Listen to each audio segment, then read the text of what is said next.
오늘 예수님은 우리에게 이런 비유를 들었어요. 어떤 그 불의한 재판관이 있었대요. 이 재판관이 아주 뇌물받기 좋아하고 권력에 아부하고, 아마 한마디로 말해서 정의를 실행하지 않는 재판관이었는데, 이 재판관이 어떤 한 외로운 과부의 그 억울함을 좀 풀어달라고 하는 요청을 받게 돼요. 근데 이 사람은 이런 거에 관심 없어요. 이런지하에 거절하고 들어주지 않았어요.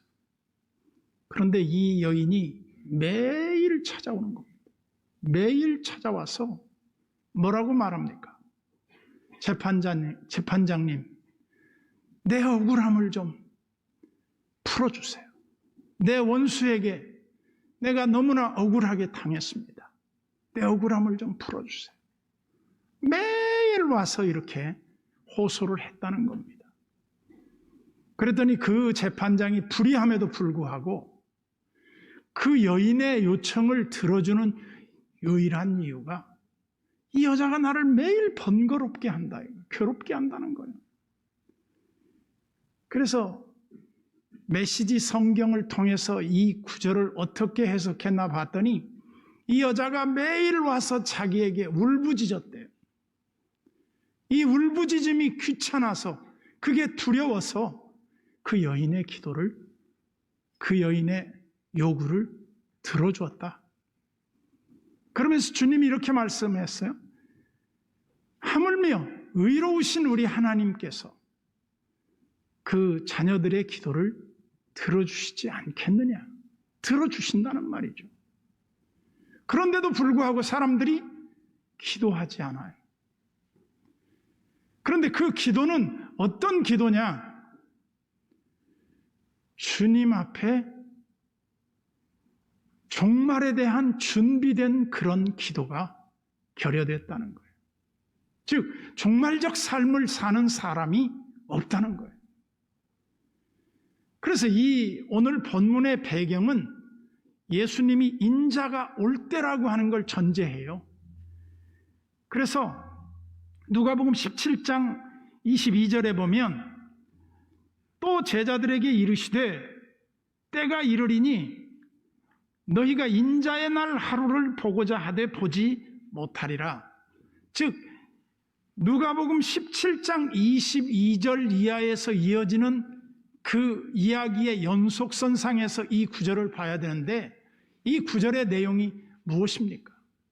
다른 말로 하면 마지막 날 인자가 올 때에 이 세상에서 제자들이라 할지라도 그들에게서 믿음을 찾아보기가 쉽지 않다. 믿음 부재의 시대의 위기감을 우리에게 경고해 주고 있는 거예요. 오늘 우리가 살고 있는 이 시대는 다 하나님을 믿는 사람들의 공동체라고 할 수 있는 이 교회라고 하는 공동체 속에서 얼마나 주님을 갈망하고 있는가, 주님의 다시 오심을 얼마나 기다리고 있는가, 이 믿음이 없다는 겁니다. 그게 뭐야? 세속화예요. 세속화란, 키엘게골이 이런 비유를 들었어요. 저 유럽을 오고 가는 들오리 떼가 있는데, 들오리가 이렇게 창공을 쫙 날아가다가 네덜란드 상공을 지나는데, 그 네덜란드 상공에 이렇게 밑에 지보리들이 농장에서 주인의 보호 속에 모이를 먹고 있는 모습이 너무 평화롭게 보이더라는 거예요. 그래서 이 들오리가 지보리들 단체에 모인 자리로 내려앉아요. 거기 가서 융숭한 지보리들의 대접을 받고 거기에서 얼마 동안 머물다가 내가 이러면 안 되지, 그러고 자리를 뜨고 일어나서 날려고 하는데 너무 배에 기름기가 껴서 날 수 없는 거예요. 그래서 거기 주저앉아 있는데 그 이듬해 또 이 들오리들이 창공 위를 날아가는 거예요. 내가 날아가야 되는데 날아갈 수 있는 힘이 없어. 너무나 양심의 가책과 괴로움을 느껴요. 내가 이렇게 살아서 되나? 그것도 1년, 2년, 몇 년이 지나고 반복되다 보니까 아예 들오리가 집오리가 돼서 그 집오리들하고 똑같이 살게 되더라는 겁니다. 무엇을 말하고 있는 거예요? 우리로 하여금 이 세상이라고 하는 것에 너무 익숙해져 버리는 거예요. 이 교회라고 하는 것은 항상 세상이라고 하는 바다 위에 떠 있는 배와 같아야 되는데 배 안에 물이 들어왔어. 이 배가 물 안에 가라앉고 있어요. 이게 뭐예요? 세속화예요. 신자나 불신자나 구별이 안 되는 세상이 됐다. 이것은 우리로 하여금 매우 영적인 심각한 위기 상태라는 겁니다. 이것을 우리가 어떻게 극복할 것인가? 오늘 우리는 주님이 오실 때 인자가 올 때의 믿음을 보겠느냐라고 하는 이 말의 반어적 의미는 제자들이지만 제자들에게서도 믿음을 찾아볼 수 없었다. 하물며 우리일까 봅니까? 우리 인간은 이 세상이라고 하는 것에 함몰이 돼서 하나님의 백성으로 살기가 너무 어려운 시대가 됐다. 그래서 우리는 원치 않지만 이 세상은 우리를 가만히 예수 잘 믿는 사람으로 놓아두려고 하지 않아요. 그래서 성경에 보면 세월을 아끼라. 때가 악하니라 그랬어요. 여러분, 세월을 아끼라, 때가 악하니라 이 말이 무슨 의미냐면 의역을 하면 이런 뜻이잖아요. 지금 시간은 너무 악하다. 이 세월이 너무 악한데 악한 그 세월의 특성이 무엇입니까?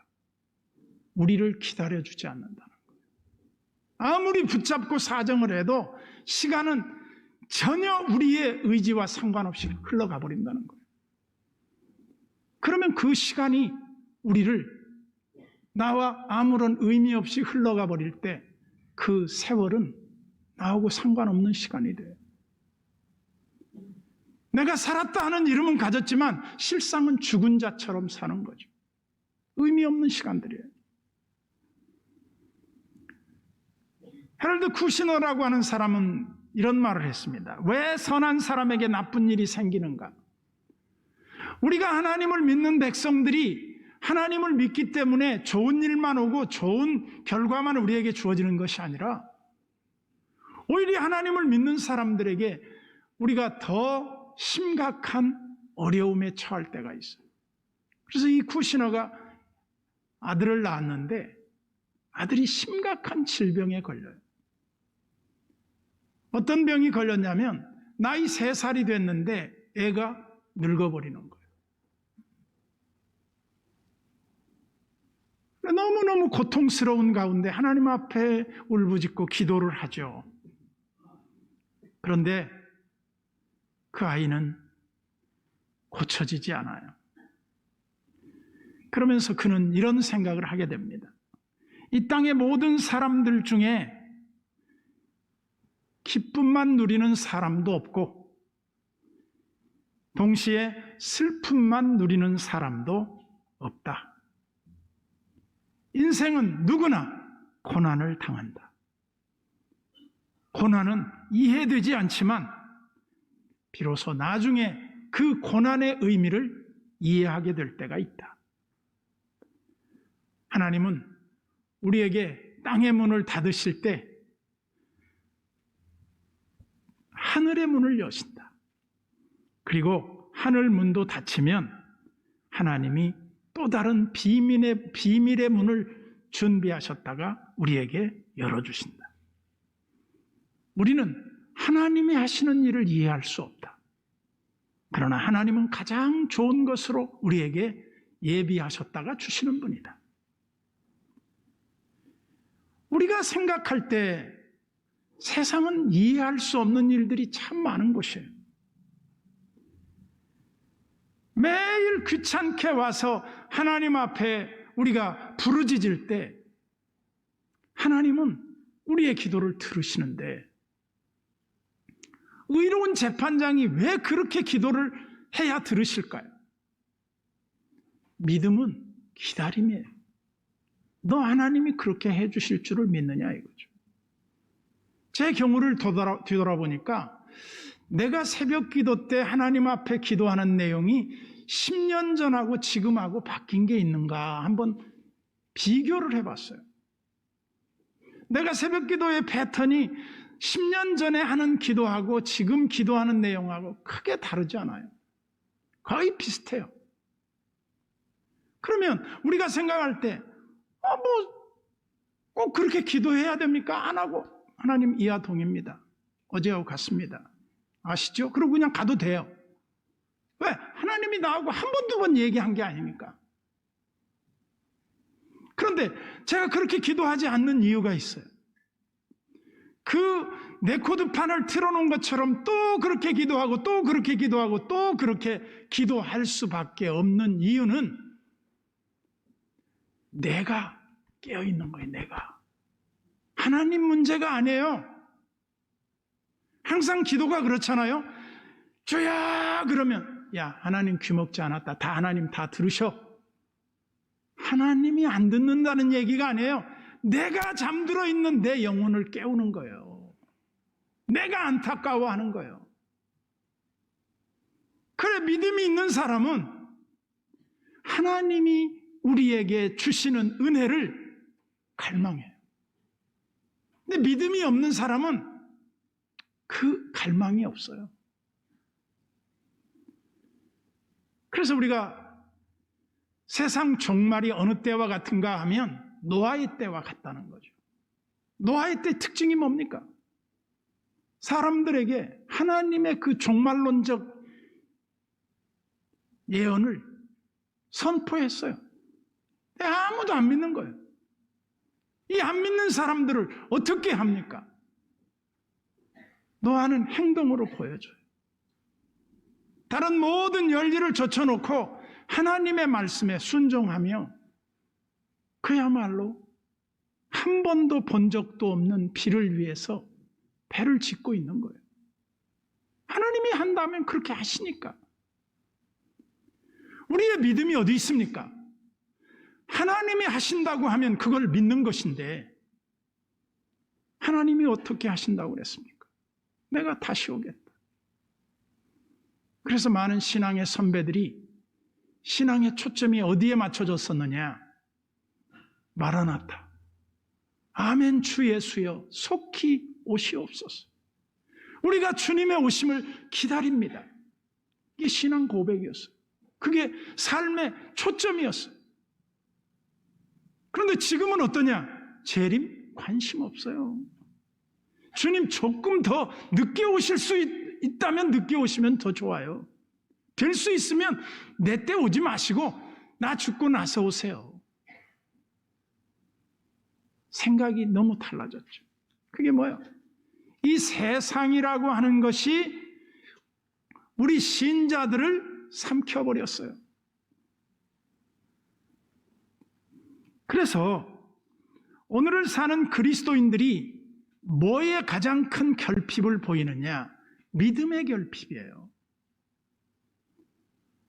예수님께서 제자들을 훈련하실 때 어떻게 훈련합니까?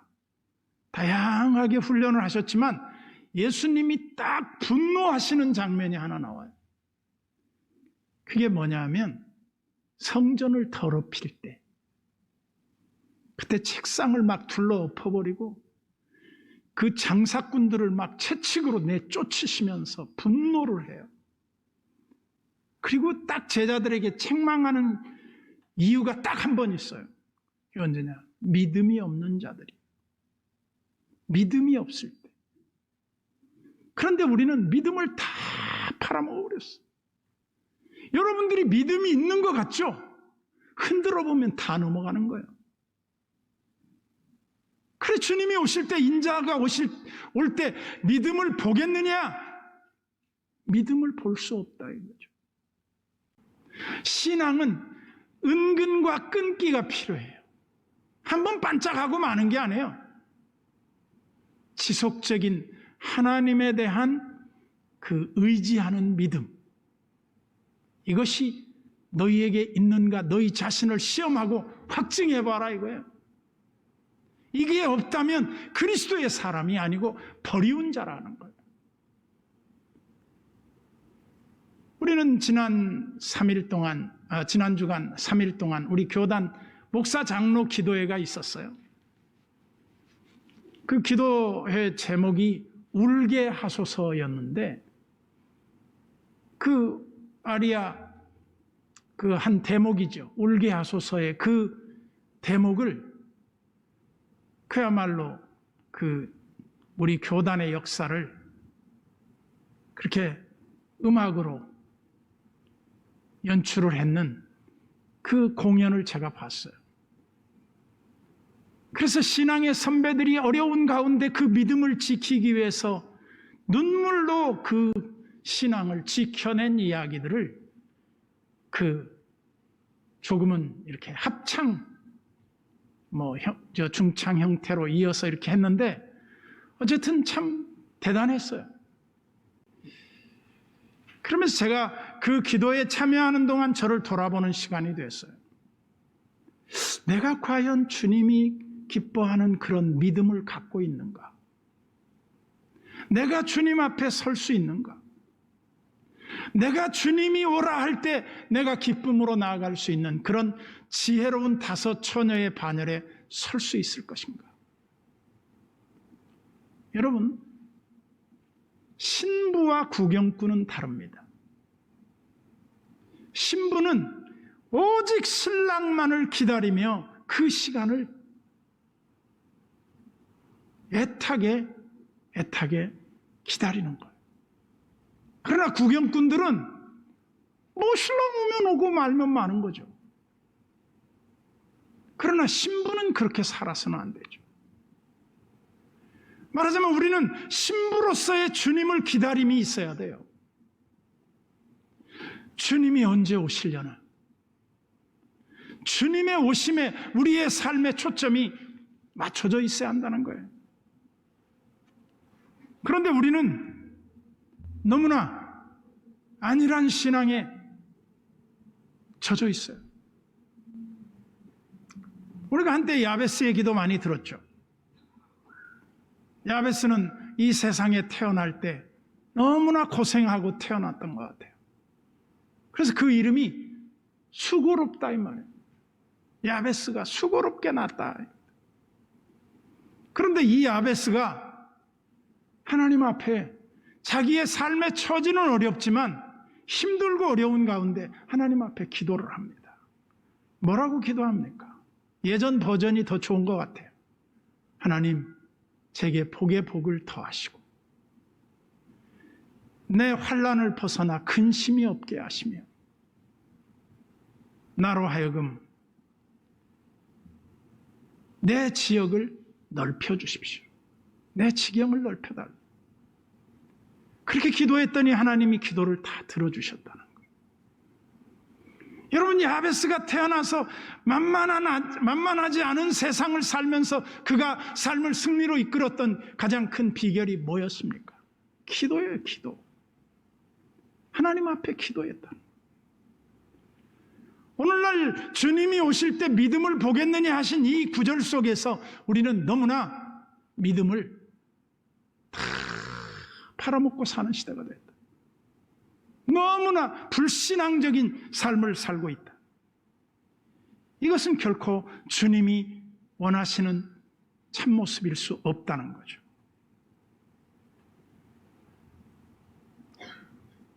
우리는 어떻게 살아야 되는가? 종말을 사는 우리 그리스도인들의 좋은 신앙 태도는 노아의 때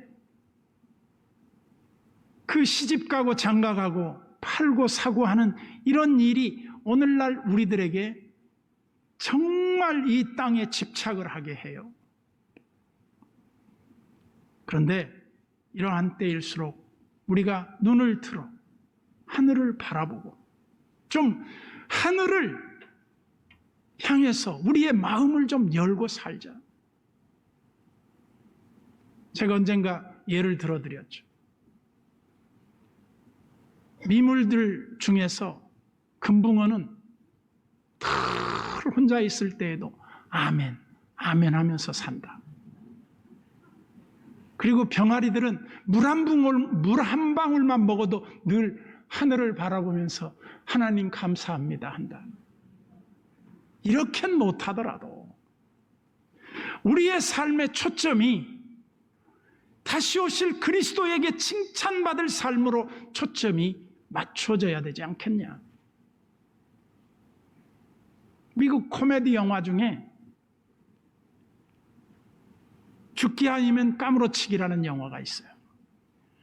원제는 The Short Time이에요.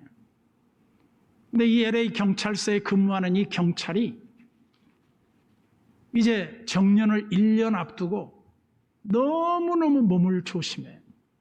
떨어지는 낙엽에도 몸을 아주 움츠릴 정도로 조심스러운데 이 사람은 위험한 자리에 절대 안 가요. 아주 위험한 자리 저 멀리에서 서성이면서 대충 사건이 마무리되기를 기다리는 거죠. 그러던 그가 갑자기 돌변하는 사건이 일어났어. 그게 뭐냐면 정기 건강 검진을 받은 결과 급성 혈액암으로 판명을 받아요. 친구인 의사가 이렇게 말합니다. 당신 이제 3개월밖에 살 수가 없습니다. 나는 1년 전에 죽으면 안 되는데. 1년 전에 죽으면 학교 다니는 자녀들, 집에 있는 아내는 어떻게 사나? 생활 대책이 없어. 그래서 그가 생각하는 게 순교하면 좋겠다. 그때부터 이 경찰이 달라져요. 그래가지고 사건 가장 위험한데 일부러 다 방탄조끼도 안 입고 막 가서 총 쏘아라, 나 쏘아. 막 인질범 잡으면 나 쏘아라 그러고 막 가는 거예요. 그러니까 인질범들이 질러갖고 도망가 버리는. 그래서 우스꽝스러운 영화였지만 나중에 그 건강 진단이 다른 사람 거로 잘못돼서 그 오진이었다는 거예요. 그때부터 다시 원위치 돌아가. 살살 위험한 데 피하고 어떻게든지 정년만 안전하게 넘기자요. 우리의 신앙이 이렇게 무사안일주의적 신앙으로 바뀌어버린 건 아닌가 하는 생각이 들어요. 우리는 다시 한번 우리를 돌아봐요. 무엇으로? 내가 주님 앞에 어떤 삶을 살고 있는가? 네가 믿음으로 지금 살고 있는가? 주님이 볼 때 넌 믿음이 있구나. 넌 믿음의 사람이구나. 인정을 받을 수 있는가? 아니면 넌 왜 믿음이 없느냐? 책망받을 것인가? 우리가 주님이 다시 오실 때 우리는 분명히 주님 앞에서 평가를 받을 겁니다. 우리가 다 믿음을 잃어먹고 까먹고 이제 세속화가 돼서 하나님을 위해서 아무것도 한 것이 없다가 주님 오신다 그러면 그때서야 갑자기 기름을 구하는 어리석은 처녀들과 같이, 어리석은 준비하지 아니한 신부와 같이 우리가 당황스럽게 주님을 맞이할 수밖에 없지 않겠는가? 오늘 다시 한번 제자들에게 주는 이 경고의 메시지를 우리 시대에 주님 다시 오심을 준비하는 준비된 그리스도인으로서의 믿음이 우리에게 늘 우리 속에 없어지지 않도록 간직하도록 우리가 그렇게 살아야 되겠다. 이것을 여러분들과 제가 다짐하면 좋겠어요. 주님 다시 오실 때 주님 저 여기 있어요. 주님 맞이 준비를 하는 그리스도인으로 산다고 하는 것, 이것이 말세를 사는 성도들에게 가장 중요한 가치가 아니겠는가? 기도합시다.